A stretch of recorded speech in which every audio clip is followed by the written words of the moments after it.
श्रीलक्ष्मीनारायणाय नमः।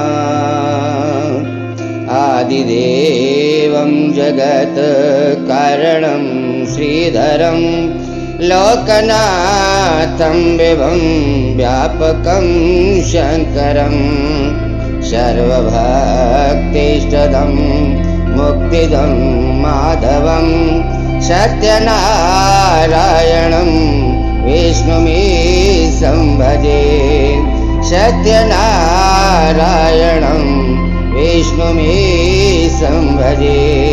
सर्वदा लोककल्याणपारायणं देवगोविप्ररक्षार्थसद्विग्रहं दीनहीनात्मभक्ता श्रियं सुन्दरं सत्यनारायणं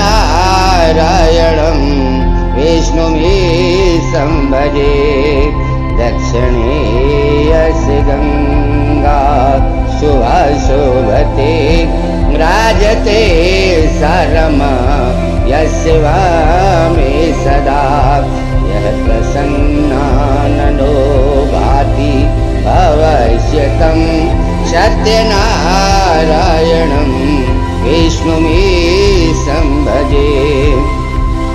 संकटे संगरे यं जनः सर्वदा स्वात्मविनाशनाय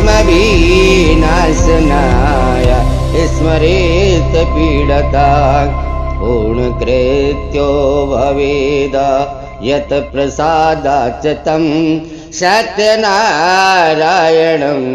विष्णुमीशं भजे। सत्यनारायणं विष्णुमीशं भजे। वाञ्छितं दुर्बलं यो ददाति प्रभुः साधवे स्वात्मभक्ताय भक्तिप्रियः सर्वभूताश्रियं तमहि विश्वम्भरं सत्यनारायणं विष्णुमीशं भजे। सत्यनारायणं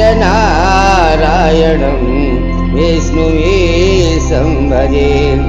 ब्राह्मणा साधुवयश्च त्वङ्गध्वजो ये अभवन विश्रुता यस्य भक्त्यामरः लीलया यस्य विश्वं ततं तं विभुं सत्यनारायणं विष्णुमीशं भजे। सत्यनारायणं विष्णुमीशं भजे।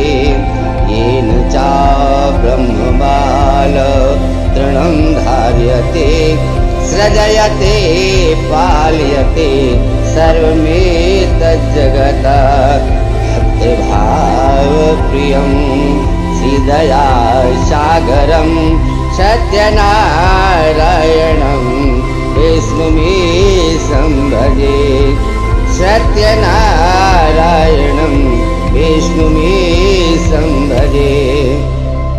सर्वकामप्रदं